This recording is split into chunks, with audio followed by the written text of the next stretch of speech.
اللہ اللہ اللہ اللہ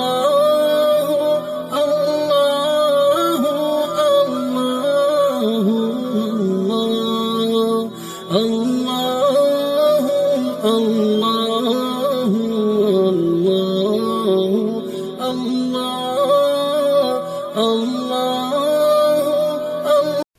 انہیں دور فضا میں ایک شعلہ سا نظر آیا جو بھڑک کر نیچے کو جانے لگا۔ وہ گھوڑوں اور اونٹوں پر سوار ہوئے، ان کے کماندار ساتھ تھے۔ پہلے تو وہ آہستہ آہستہ چلے تاکہ کسی کو شک نہ ہو۔ ذرا سا دور جا کر انہوں نے گھوڑے دوڑا دیے۔ تماشائی میلے میں شراب جوئے اور ناچنے گانے والی لڑکیوں اور عصمت فروش عورتوں میں اتنے مگن تھے کہ کسی کو کانوں کان خبر نہ ہوئی کہ ان کے دیوتاؤں پر کیا قیامت ٹوٹ پڑی ہے۔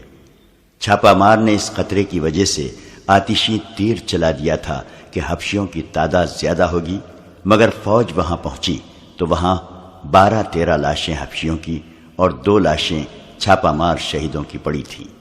وہ برچیوں سے شہید ہوئے تھے۔ کمانداروں نے وہاں کا جائزہ لیا، پتھر کے منہ میں گئے اور تہہ خانے میں جا پہنچے۔ وہاں انہیں جو چیزیں ہاتھ لگیں وہ اٹھا لی۔ ان میں ایک پھول بھی تھا جو قدرتی نہیں بلکہ کپڑے سے بنایا گیا تھا۔ احکام کے مطابق فوج کو وہیں رہنا تھا، لیکن پہاڑیوں میں چھپ کر چھاپا ماروں نے ارارا کو گھوڑے پر ڈالا اور قاہرہ کی طرف روانہ ہو گئے۔ صبح طلوع ہوئی، میلے کی رونق ختم ہو گئی تھی۔ بیشتر تماشائی رات شراب پی پی کر ابھی تک مدہوش پڑے تھے۔ دکاندار جانے کے لیے مال و اسباب باندھ رہے تھے، لڑکیوں کے بیوپاری بھی جا رہے تھے۔ صحرا میں روانہ ہونے والوں کی قطاریں لگی ہوئی تھیں۔ میلے کے قریب جو گاؤں تھا وہاں کے لوگ بے تابی سے اس لڑکی کے بالوں کا انتظار کر رہے تھے جسے رات قربان کیا گیا تھا۔ اس قبیلے کے لوگ جو دور دراز دیہات کے رہنے والے تھے پہاڑی جگہ سے دور کھڑے دیوتاؤں کے مسکن کی طرف دیکھ رہے تھے۔ ان کے بڑے بوڑھے انہیں بتا رہے تھے کہ ابھی پروہت آئے گا، وہ دیوتاؤں کی خوشنودی کا پیغام دے گا اور ان میں بال تقسیم کرے گا، مگر ابھی تک کوئی نہیں آیا تھا۔ دیوتاؤں کے مسکن پر سکوت طاری تھا۔ اس منتظر ہجوم کو معلوم نہ تھا کہ وہاں فوج مقیم ہے اور اب وہاں سے دیوتاؤں کا کوئی پیغام نہیں آئے گا۔ دن گزرتا گیا۔ قبیلے کے جن نوجوانوں نے قربانی کی باتیں سنی تھیں انہیں شک ہونے لگا کہ یہ سب جھوٹ ہے۔ دن گزر گیا، سورج انہی پہاڑیوں کے پیچھے جا کر ڈوب گیا۔ کسی میں اتنی جرأت نہ تھی کہ وہاں جا کر دیکھتا کہ پروہت کیوں نہیں آیا۔ طبیب کو بلا لاؤ، سلطان ایوبی نے کہا۔ لڑکی پر نشے کا اثر ہے۔ ارارا اس کے سامنے بیٹھی تھی اور کہہ رہی تھی، میں انگوک کی ماں ہوں، تم کون ہو؟ تم دیوتا نہیں ہو؟ میرا شوہر کہاں ہے؟ میرا سر کاٹو اور دیوتا کو دے دو، مجھے میرے بیٹوں پر قربان کر دو۔ وہ بولے جا رہی تھی مگر اب اس پر غنودگی بھی طاری ہو رہی تھی۔ اس کا سر ڈول رہا تھا۔ طبیب نے آتے ہی اس کی کیفیت دیکھی اور اسے کوئی دوا دے دی۔ ذرا سی دیر میں اس کی آنکھیں بند ہو گئیں۔ اسے لٹا دیا گیا اور وہ گہری نیند سو گئی۔ سلطان ایوبی کو تفصیل سے بتایا گیا کہ پہاڑی خطے میں کیا ہوا اور وہاں کیا ملا ہے۔ اس نے اپنے نائب سالار الناصر اور بہاؤالدین شداد کو حکم دیا کہ 500 سوار جائیں، ضروری سامان لے جائیں اور اس بت کو مسمار کر دیں، مگر اس جگہ کو فوج کے گھیرے میں رکھیں۔ حملے کی صورت میں مقابلہ کریں۔ اگر وہ لوگ دب جائیں اور لڑ نہ سکیں تو انہیں وہ جگہ دکھا کر پیار اور محبت سے سمجھائیں کہ یہ محض ایک فریب تھا۔ شداد نے اپنی ڈائری میں جو عربی زبان میں لکھی گئی تھی اس واقعے کو یوں بیان کیا ہے کہ وہ 500 سواروں کے ساتھ وہاں پہنچا۔ رہنمائی اس فوج کے کماندار نے کی جو پہلے ہی وہاں موجود تھا۔ سینکڑوں سوڈانی حبشی دور دور کھڑے تھے۔ ان میں سے بعض گھوڑوں اور اونٹوں پر سوار تھے۔ ان کے پاس برچیاں، تلواریں اور کمانیں تھیں۔ ہم نے اپنے تمام تر سواروں کو اس پہاڑی جگہ کے ارد گرد اس طرح کھڑا کر دیا کہ ان کے منہ باہر کی طرف اور ان کی کمانوں میں تیر تھے اور جن کے پاس کمانیں نہیں تھیں ان کے ہاتھوں میں برچیاں تھیں۔ قطرہ خوریز لڑائی کا تھا۔ میں الناصر کے ساتھ اندر گیا۔ بت کو دیکھ کر میں نے کہا کہ فرعونوں کی یادگار ہے۔ حبشیوں کی لاشیں پڑی تھیں۔ ہر جگہ گھوم پھر کر دیکھا۔ 2 پہاڑیوں کے درمیان ایک کھنڈر تھا جو فرعونوں کے وقت کی خوشنما عمارت تھی۔ دیواروں پر اس زمانے کی تحریریں تھیں۔ الفاظ لکیروں والی تصویروں کے مانند تھے۔ کوئی شبہ نہ رہا کہ یہ فرعونوں کی جگہ تھی۔ دیوار جیسی ایک پہاڑی کے دامن میں جھیل تھی جس کے اندر اور باہر 2 قدم لمبے مگرمچھ تھے۔ جھیل کا پانی پہاڑی کے دامن کو کاٹ کر پہاڑی کے نیچے چلا گیا تھا۔ پانی کے اوپر پہاڑی کی چھت تھی۔ جگہ خوفناک تھی۔ ہمیں دیکھ کر بہت سارے مگرمچھ کنارے پر آ گئے اور ہمیں دیکھنے لگے۔ میں نے سپاہیوں سے کہا، حبشیوں کی لاشیں جھیل میں پھینک دو، یہ بھوکے ہیں۔ وہ لاشیں گھسیٹ کر لائے اور جھیل میں پھینک دیں۔ مگرمچھوں کی تعداد کا اندازہ نہیں، پوری فوج تھی۔ لاشوں کے سر باہر رہے اور یہ سر پانی میں دوڑتے پہاڑی کے اندر چلے گئے۔ پھر پروہت کی لاش آئی۔ اس نے دوسرے انسانوں کو مگرمچھوں کے آگے پھینکا تھا۔ ہم نے اسے بھی جھیل میں پھینک دیا۔ 2 سپاہی 4 سوڈانی لڑکیوں کو لائے۔ وہ کہیں چھپی ہوئی اور اریاں تھیں۔ کمر کے ساتھ ایک پٹا آگے اور ایک پیچھے بندھا تھا۔ میں نے اور الناصر نے منہ پھیر لیے۔ سپاہیوں سے کہا کہ انہیں مستور کرو۔ جب ان کے جسم کپڑوں میں چھپ گئے تو دیکھا وہ بہت خوبصورت تھی، روتی تھی، ڈرتی تھی۔ ہمارے ترجمان کو انہوں نے وہاں کا حال اپنی زبان میں بیان کیا جو بہت شرمناک تھا۔ مسلمان کو عورت ذات کا یہ حال برداشت نہیں کرنا چاہیے۔ عورت اپنی ہو، کسی اور کی ہو، کافر ہو، اسلام اسے بیٹی کہتا ہے۔ ان 4 لڑکیوں کا بیان ظاہر کرتا ہے کہ وہ فرعونوں کو خدا مانتی ہیں۔ ان کا قبیلہ انسان کو خدا مانتا ہے۔ یہ جگہ خوشنما تھی، سارے صحرا میں سرسبز تھی۔ اندر پانی کا چشمہ تھا جس نے جھیل بنائی، درخت تھے جنہوں نے سایہ دیا۔ کسی فرعون کو یہ مقام پسند آیا تو اسے تفریح کا مقام بنایا۔ اپنی خدائی کے ثبوت میں یہ بت بنایا، اس میں تہخانہ رکھا اور یہاں عیش کی۔ آسمان نے کوئی اور رنگ دکھایا، سورج ادھر سے ادھر ہو گیا، فرعونوں کے ستارے ٹوٹ گئے اور مصر میں دوسرے باطل مذہب آئے۔ آخر میں حق کی فتح ہوئی اور مصر نے کلمہ لا الہ الا اللہ سنا اور خدا کے حضور سرخرو ہوا۔ لیکن کسی نے نہ جانا کہ باطل ان پہاڑیوں میں زندہ رہا۔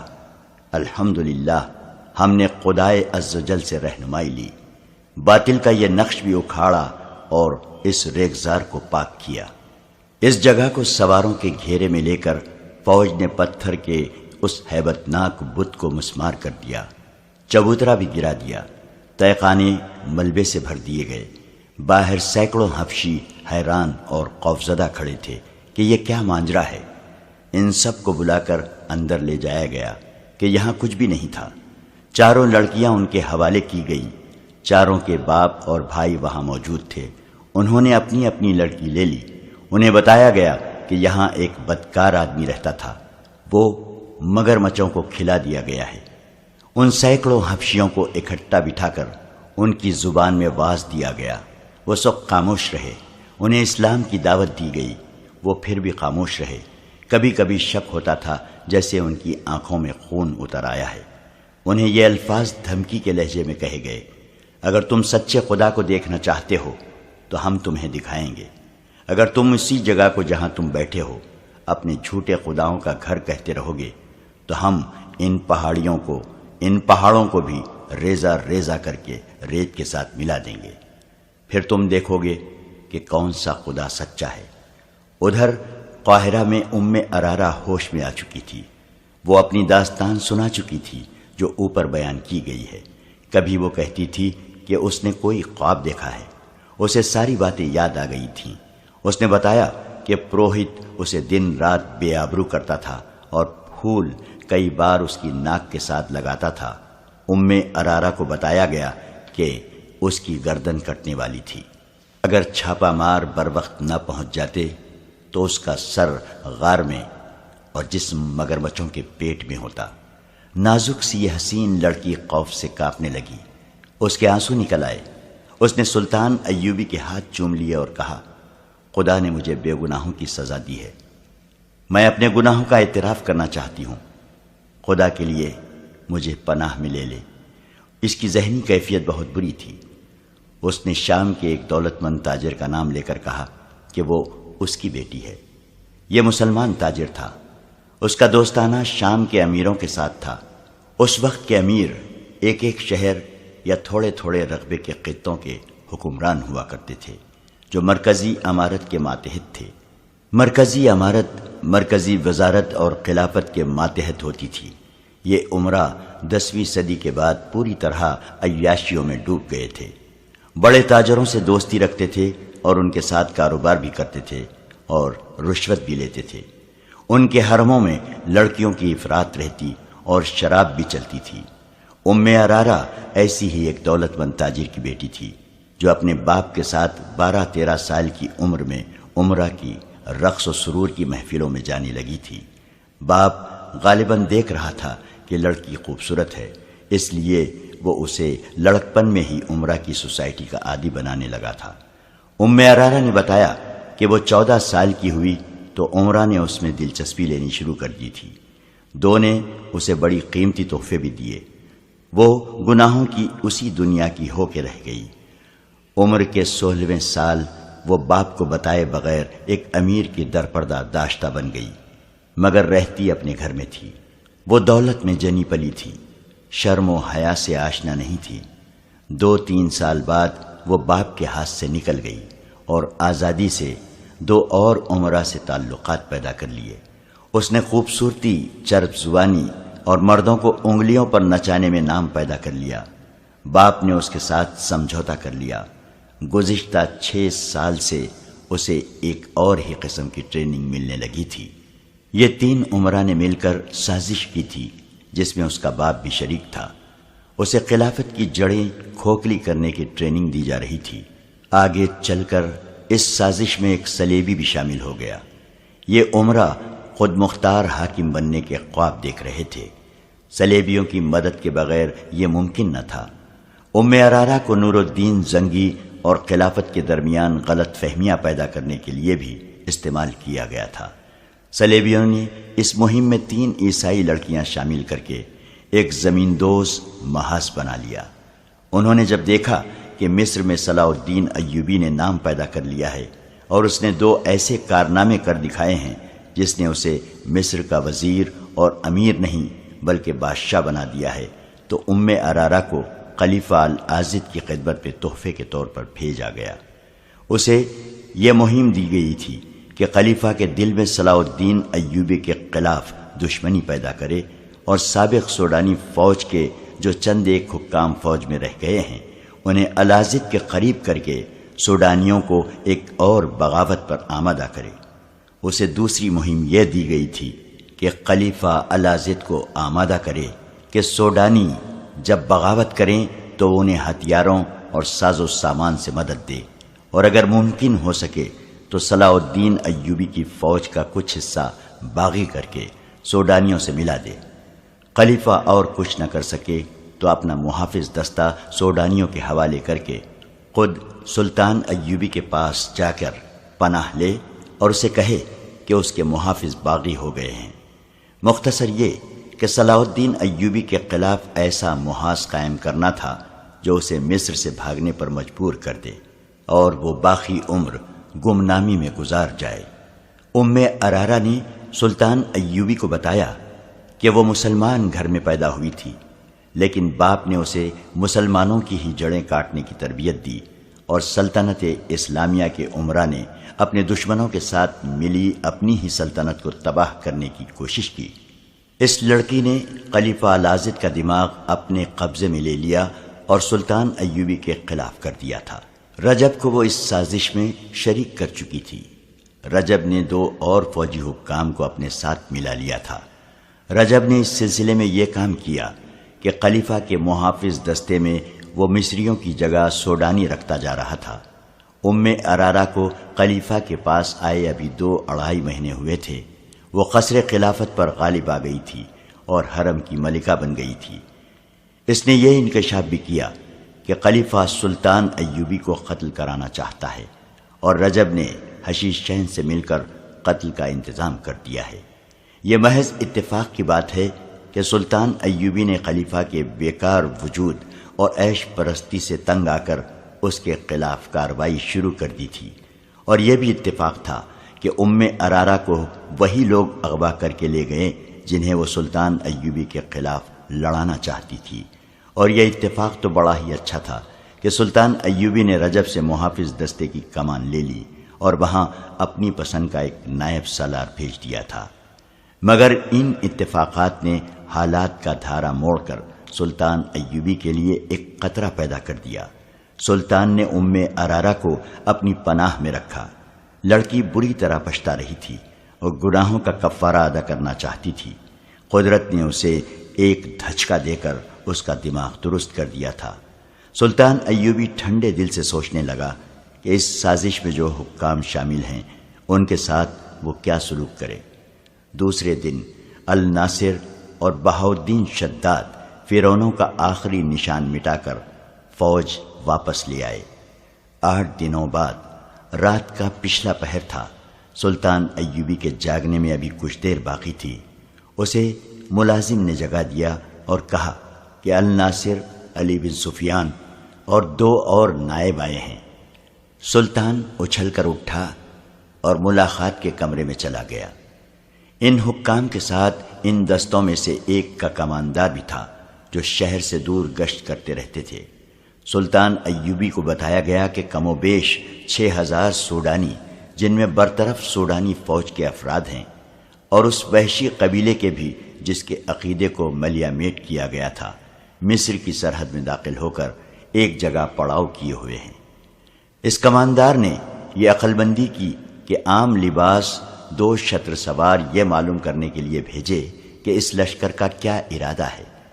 ان شتر سواروں نے اپنے آپ کو مسافر ظاہر کیا اور یہ معلوم کر لیا کہ یہ لشکر قاہرہ پر حملہ کرنے جا رہا ہے۔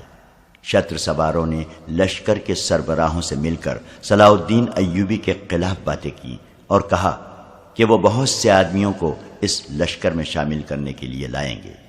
یہ کہہ کر وہ رخصت ہو آئے۔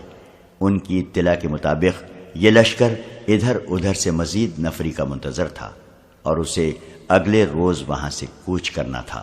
سلطان ایوبی نے پہلا حکم یہ دیا کہ خلیفہ کے محافظ دستے میں صرف 50 سپاہی اور 1 کماندار رہنے دو، باقی تمام دستے کو چھاونی میں بلا لو۔ اگر خلیفہ احتجاج کرے تو کہہ دینا کہ یہ میرا حکم ہے۔ سلطان نے علی بن سفیان سے کہا کہ اپنے شعبے کے کم از کم 100 آدمی جو سوڈانی زبان اچھی طرح بول سکتے ہیں، سوڈانی باغیوں کے بھیس میں اس کماندار کے ساتھ ابھی روانہ کر دو۔ کماندار سے کہا کہ یہ 100 آدمی ان 2 شتر سواروں کے ساتھ سوڈانیوں کے لشکر میں شامل ہوں گے۔ یہ 2 شتر سوار سنتری بتائیں گے کہ وہ وعدے کے مطابق مدد لائے ہیں۔